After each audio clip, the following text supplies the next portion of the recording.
kita bahas tentang bagaimana dari inovasi jadi produksi, kira-kira kayak gitulah. Oke. Saya kasih gambar dulu biar gampang. Nih dia. Oke, kita punya inovasi atau R&D. Oke, di sini kita punya R&D dan ini ada inovasi. Dan kita pengen supaya R&D ini saya copy aja ya. Copy. Paste.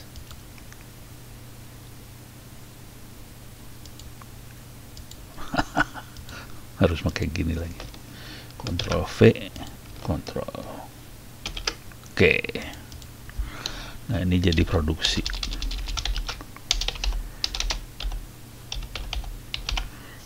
Oke. Jadi kita pengen melewati proses ini nih ceritanya nih. Dari sini menjadi ini. Oke. Dan ini terjadi di banyak lini sih. Contoh di sini kalau di Indonesia ya. Kalau di sisi pemerintahan, di sini ada Badan Riset BRIN. Dulu Dewan Riset Nasional, sekarang jadi BRIN. Di dalamnya di bawah di sini ada Kemdikbud lah, apa? Bentar, terus lagi ada Diknas, ada kampus dan lain-lain. Oke, tapi ini badan-badan kurang panjang. Oke. Nah, di sini ada makhluk lain sebenarnya. Ini ada industri dan perdagangan. Sekarang jadi industri doang ya. Industri, ada perdagangan. Perdagangan. Oke. Ini beda makhluk nih. Oke. Kalau di sini objektifnya adalah menemukan sesuatu yang baru, paper journal dan sebagainya. Jadi outputnya beda di sini. Jadi di sini outputnya adalah jadi outputnya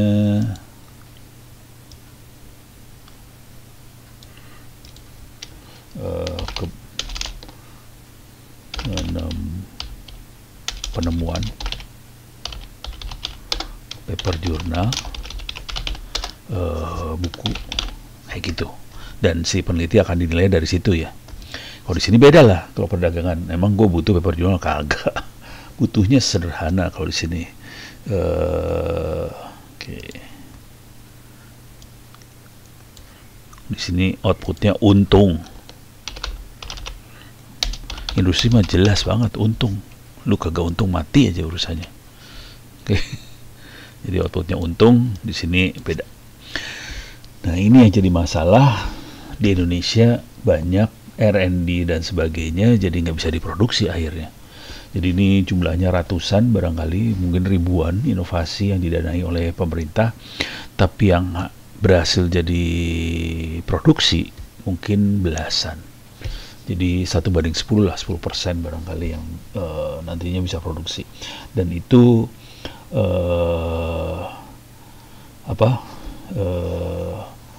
sebagian besar barangkali bukan yang tingkat inovasi yang tinggi, barangkali yang rendah, barangkali yang banyak diproduksi. Tapi ini harus dianalisa lagi statement saya yang terakhir tadi.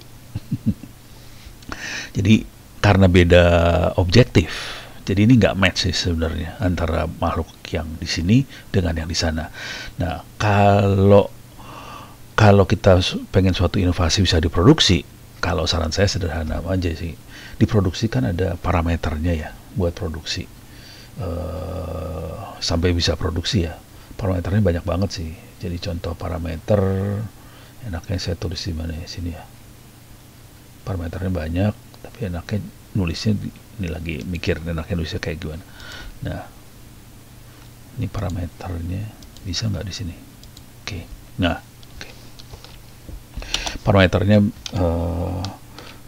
biasanya parameter paling besar adalah cost atau biaya, kemudian juga pasar, atau saya gantilah ini jadi saya rubah jadi gini aja deh. Ini saya delete dulu. Oke.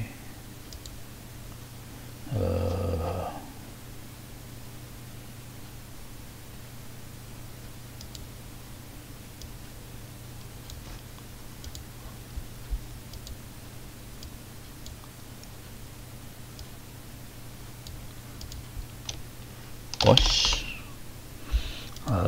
Parameternya ada beberapa sih, cuman yang paling satu lagi pasar.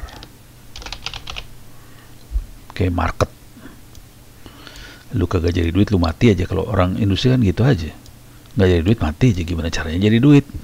Nah gitu, nggak butuh sih bangsanya inovasi, jurnal mah nggak dibutuhin di produksi. Pokoknya dia jadi duit, biayanya murah, sesederhana itu. Cost komponennya juga banyak banget di sini. Saya akan coba kasih lihat komponennya dia ya. Ini ada costnya, bisa investasi,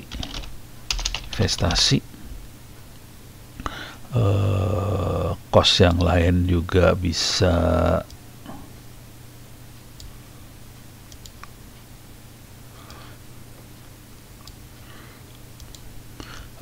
investasi, kemudian biaya orang, SDM, oke. Kemudian biaya bahan,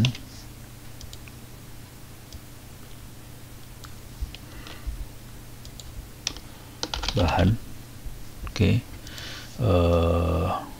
Nah ini nanti investasi juga seru banget nih.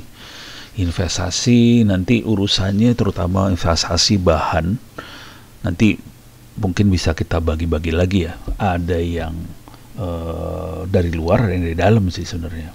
Nah yang jangan masalah, ini ada masalah ketergantungan nih. Ada supply-nya ya, dan di sini ada supply Indonesia lokal. Nah ini masuk ke sini ya, bisa ke investasi, bisa ke bahan, bisa supply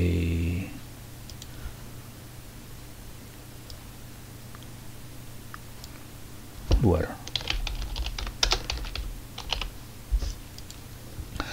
Nah ini pemerintah berusaha main aturan dia. Kalau pemerintah, cara mainnya pemerintah gitu doang ya, aturan.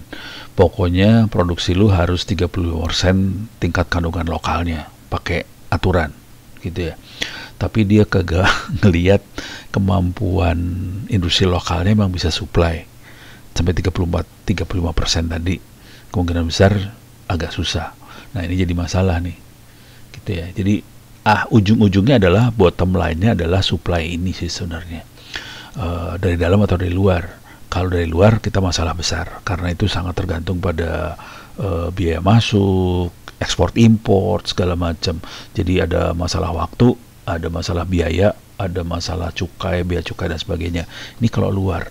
Kalau bisa masukin ke dalam, urusan jadi lebih gampang, mudah-mudahan. Cuman industri dasar kita yang di dalam negeri kan terbatas ya. Kebanyakan kita masih pertanian, dan industrinya industri mekanik banget lah. Sementara kalau yang high tech, berabe kita supply lokalnya. Jadi kita punya masalah fondasinya, dan ini berefek ke investasi, bahan dasar segala macam. Itu dari sisi cost produksinya lah kira-kira ya. Nah, sisi lain adalah pasarnya sendiri. Pasarnya kayak gimana? Nah, pasarnya berapa besar jumlahnya? Kalau jumlahnya cuman kita bisa produksi cuman, pembelinya cuman 1 unit per bulan, ya berabe urusannya. Kalau pembelinya bisa kalau tergantung jenis barangnya barangkali ya. Kalau barangnya misalnya harganya ratusan juta, misalnya rumah, kalau pasarnya misalnya bisa 10 unit per bulan atau berapa unit per bulan, mungkin pasar rumah masih oke. Cuman kalau pasarnya itu misalnya sendok garpu, kalau yang beli cuman 1-2 unit per bulan kan berabe. Jadi yang tergantung biaya nih nantinya, tergantung harganya beratusan juta atau harganya ratusan ribuan rupiah. Jadi ini pasar akan tergantung harga. Nah, tapi ujung-ujungnya adalah untung ini. Jadi pasar berhubungan langsung sama untung. Jadi pasar berhubungan dengan jumlah iyalah, salah. Delete.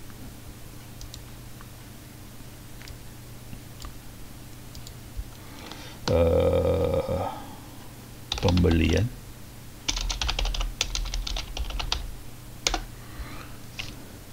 Dan pasar ini juga tergantung pada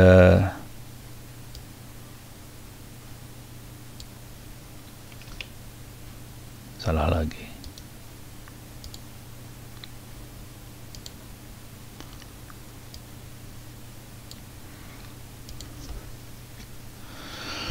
Jadi jumlah barang yang dibeli dan harga. Jumlah, ini pembelian itu jumlah ya, maksudnya jumlah customer kali ya.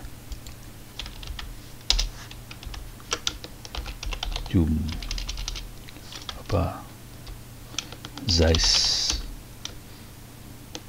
customer. Oke. Ujung-ujungnya ke untung ini sih. Jadi ada dua, ada dari sisi supply dari industrinya itu cost, dan pasar itu dari outputnya ya. Dan ujungnya ke sini. Jadi kita harus melihat ini, kemudian lihat pasarnya, nanti mundur lagi ke cost, dan ini adalah dasarnya. Oke. Kalau kita perhatikan nggak ada hubungan sama R&D sama inovasi. Nah, gimana caranya ini semua, produksi ini berhubungan sama R&D sama inovasi, gitu ya. Kalau saya cara ngelihatnya gampang. Kalau cara ngelihat, ini kan ada urusan sama investasi, sama bahan ini segala macam. Intinya kita harus mikir bahwa ini ujungnya adalah customer size sama pasarnya dia. Ini saya sederhanain banget ya. Kita ngelihat yang ini, pasarnya segala macam, pastikan dia untung. Oke, nah sekarang tinggal bagaimana kita bisa bermain dengan komponen-komponen cost-nya ini. Oke, nah ini yang dilakukan sebenarnya sederhana. Gimana caranya ngerubah dari sini ke sini. Oke. Jadi ngerubah komponen luar jadi komponen lokal dalam. Ujungnya ini berefek ke investasi, biaya SDM, bahan segala macam berhubungan sini. Jadi dari sini luar ke dalam ini akan berefek. Ini yang berhubungan sama makhluk ini sih sebenarnya. Gitu ceritanya. Bisa saya geser nggak?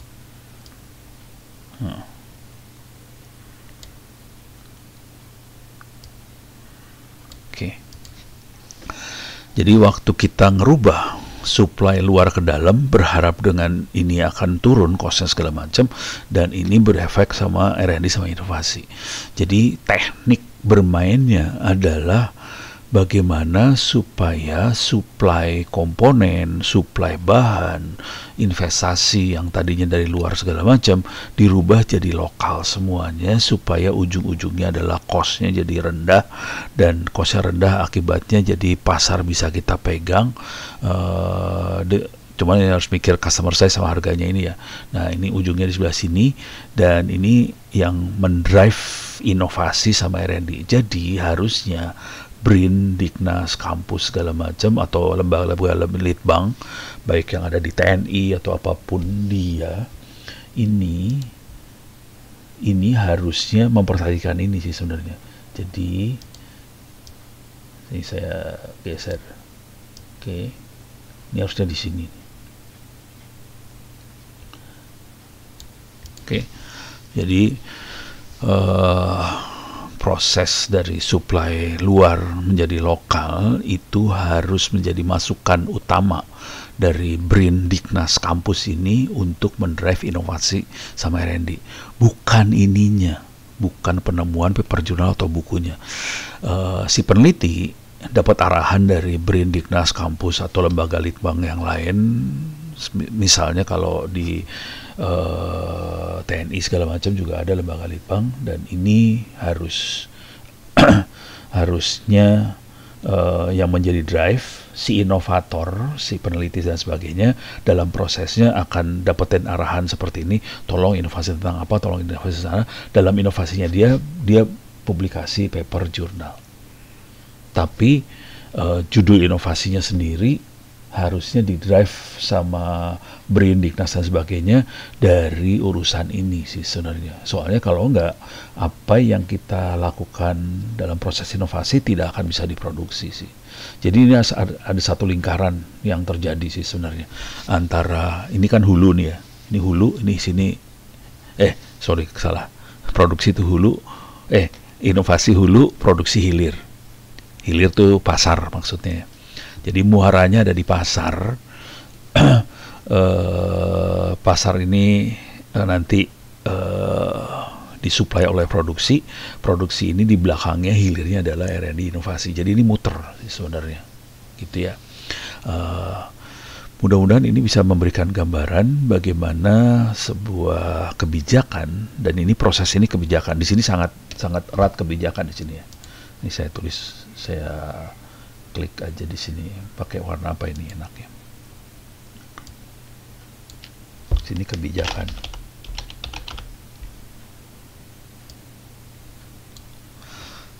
Oke. Jadi yang narik ini ke sini itu kebijakan nih. Oke. Jadi ini kebijakan masuk ke sana, terus nanti kebijakan lagi kita tempelin di sini nih. Kebijakan. Jadi kebijakan supaya supply ini bisa masuk ke lokal, ini kebijakan lagi urusannya. Nih. Dan narik lagi supaya jadi inovasi, kebijakan lagi. Dan ini supaya cost ini rendah. Di sini kan ada dari sini ke sini ya.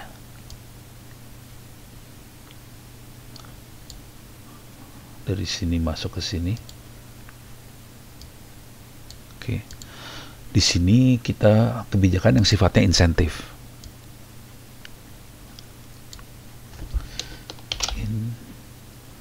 Insentif. Oke, misal kita bisa bikin insentif pajak. Misalnya pajak-pajak ke lokal tuh rendah. Sebenarnya biaya cukai kalau kita masukin barang dari luar jadi mahal.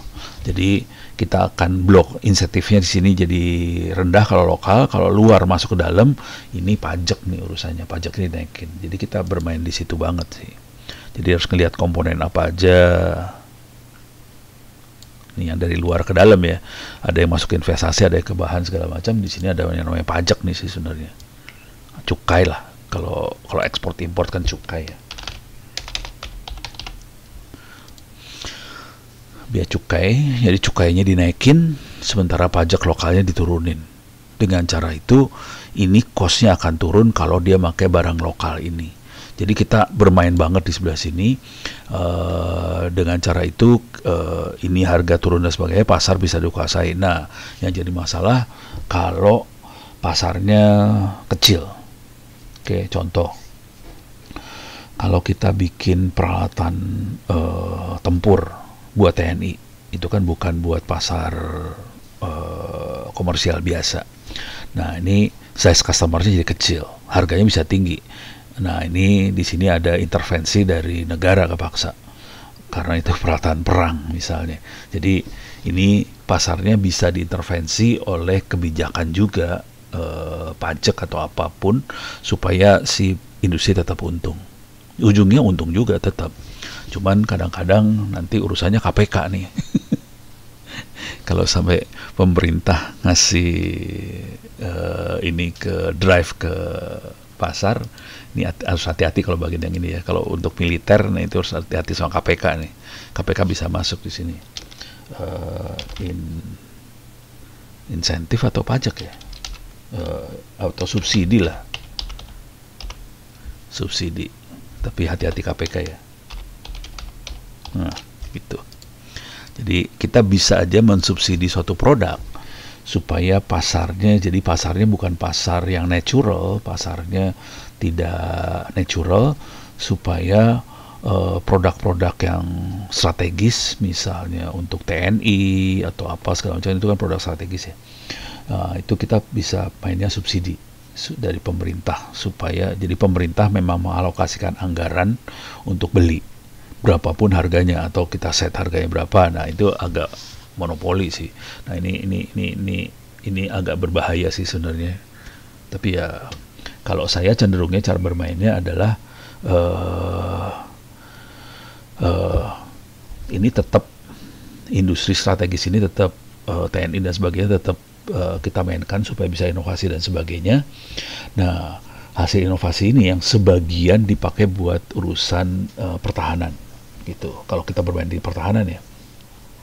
Jadi contoh yang paling gampangnya adalah GPS lah atau internet lah. Internet dan GPS dua-duanya itu teknologi militer awal-awalnya. Oke, jadi untuk dipakai untuk pertahanan. Cuman buat jatuhin harga supaya murah, dua teknologi ini dibuka lebar supaya diadopsi sama pasar yang komersial, akhirnya harganya jatuh. Akibatnya kalau kita mau bermain di militer, kita bisa dapat dengan harga yang murah, kira-kira gitu. Jadi selain main subsidi, kita bisa bikin supaya ini harus bermain cantik di sisi kebijakan juga ya, kebijakan teknologi namanya. Bagaimana caranya supaya teknologi ini bisa, walaupun itu teknologi militer, bagaimana caranya supaya bisa diproduksi secara komersial. Jadi dibikin supaya dinikmatin oleh pasar komersial. Dengan cara itu harga akan jatuh. Setelah harga jatuh, si militernya jadi bisa dapat teknologi dengan harga yang murah. Kira-kira kayak gini cara berpikirnya, cara bermainnya. Oke, mudah-mudahan bisa memberikan gambaran tentang arah kebijakan teknologi supaya R&D, riset dan development bisa dengan mudah diadopsi sama pasar di hilir ya. Gitu.